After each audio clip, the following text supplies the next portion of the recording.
The Denver Broncos have suffered yet another season-ending injury, and there is also concern about the health of Russell Wilson.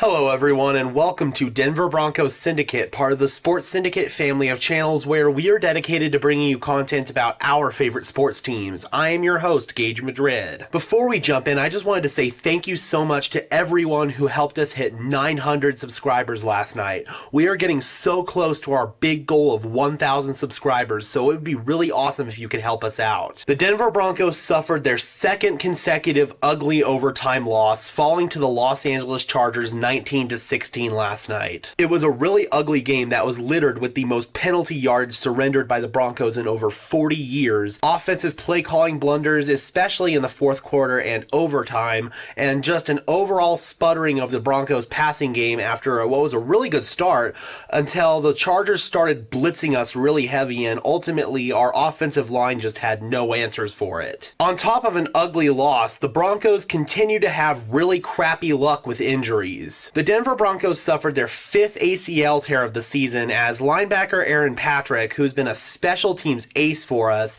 ended up tearing his ACL while trying to avoid a sideline collision with one of the crew members. When Patrick tried to pull up on the collision, his knee got caught in the ground and it ended up buckling. Unfortunately, this morning an MRI revealed an ACL tear for Patrick. At this point, you just have to wonder when it's going to stop with the ACL injuries. Tim Patrick, Javonte Williams, Damari Crockett, Ronald Darby, and now Aaron Patrick. I don't know if a team has been cursed with so many ACL tears in a single season, and we're only 6 games in. Patrick's injury was just absolute rotten luck, and it was just a freak accident at the end of the day. I wish him nothing but the best in his Ultimately, I feel this injury is really going to impact us on special teams, even though it might go under the radar. Patrick has been absolutely phenomenal for us, and at the end of the day, our special teams unit has struggled. You think back to the muffed punt at the end of the game.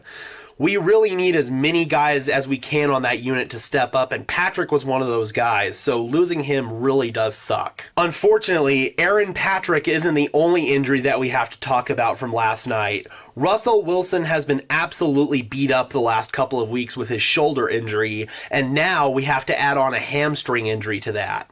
With about 2.5 minutes left in the fourth quarter, Russell was scrambling to his left trying to avoid pressure, and he ended up coming up lame. He said in his post-game press conference that it was a pulled hammy and that it actually got him pretty good, but he was still able to finish the game. This morning, however, NFL insider Tom Pelissero reported on Twitter that the Broncos are getting an MRI on Wilson's hamstring, and that there's some fear that the injury could be serious. When you think of a serious hamstring injury, that probably means a partial tear, if not a full tear.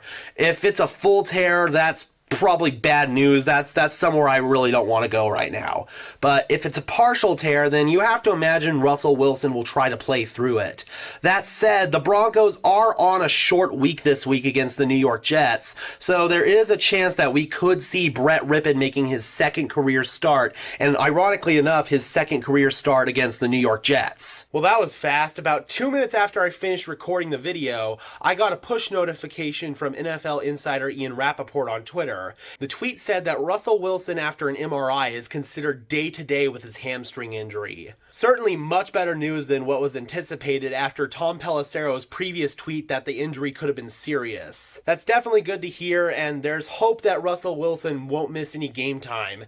And if he does miss time, it'll probably only be the Jets game, and he'll probably be good to go for the London game against the Jaguars. Definitely some much needed good news for the Broncos there. With Wilson dealing with so many injuries with the shoulder and now the hamstring, I think the Broncos may be wise to sit him until he gets healthy. I don't know how much the injuries are affecting his play, but at the end of the day, you have to figure that this offense might function better with a healthy Brett Rypien as opposed to a beat-to-hell Russell Wilson. Be sure to leave a like on this video as well as subscribe and ring the bell so these videos appear in your notification feed. And while you're at it, be sure to follow me on Twitter at Gage Madrid NFL for even more Broncos coverage. And for now, this has been another episode of Denver Broncos Syndicate. I am your host, Gage Madrid, saying peace out.